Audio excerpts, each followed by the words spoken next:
8 years తర్వాత ఈ case సంబంధించి క్లోజ్ చేస్తున్నాము అంటూ పోలీసులు ఈరోజు ఒక నివేదికను కోర్టులో ప్రొడ్యూస్ చేశారు. ఈ నివేదికను మీరు ఏ విధంగా చూస్తారు?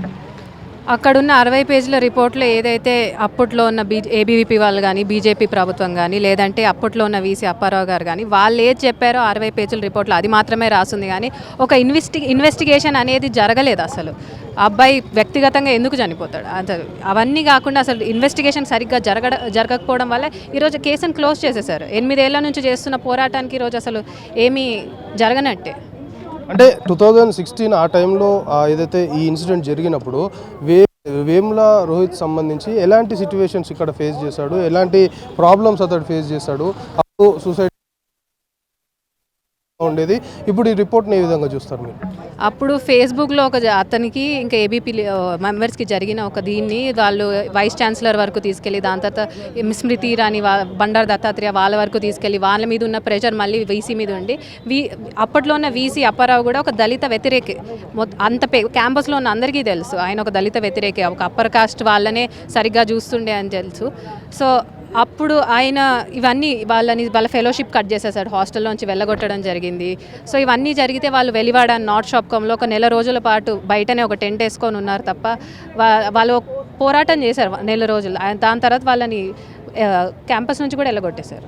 అంటే అప్పటి ఉన్న వైస్ ఛాన్సలర్ అప్పారావు దళిత వ్యతిరేకి అని మీరు ప్రధానంగా ఆరోపిస్తున్నారు. సో అది కూడా ఒక కారణంగా మీరు దాన్ని తెరపైకి తీసుకొస్తున్నారు. సో అతని మీద కూడా ఎలాంటి ఇన్వెస్టిగేషన్ సంబంధించి దాంట్లో అతని మీద కూడా ఎలాంటి యాక్షన్ తీసుకోకపోవడము, ఆ రిపోర్ట్లో కూడా అసలు అక్యూజ్ సంబంధించి మీరు ఎవరైతే ఆరోపణలు చేస్తున్నారో వాళ్ళని ఇన్వెస్టిగేట్ చేసినట్టు కూడా రిపోర్ట్లో ఎక్కడ లేనట్లే ఉంది. సో దీన్ని ఏ విధంగా చూస్తారు? అసలు వాళ్ళని ఏం ఇన్వెస్టిగేట్ చేయలేదు. ముఖ్యంగా 60 పేజీల రిపోర్ట్లో ఒకటే ఉంది పాయింట్, అతను ఎస్సీయా కాదా, వాళ్ళ అమ్మ ఎస్సీ కాదు, ఈయన ఎస్సీ కాదు అని చెప్పి హైకోర్టు నుంచి లోవర్ కోర్టుకి వెళ్ళి ఫస్ట్ అతని కులం ఏంటి అనేది దీని మీద 60 పేజీలలో ఉంది. కానీ ఈ ప్రాబ్లం ఏంటి, ఎందుకు చనిపోయాడు అనే ఇన్వెస్టిగేషన్ అయితే జరగలేదు.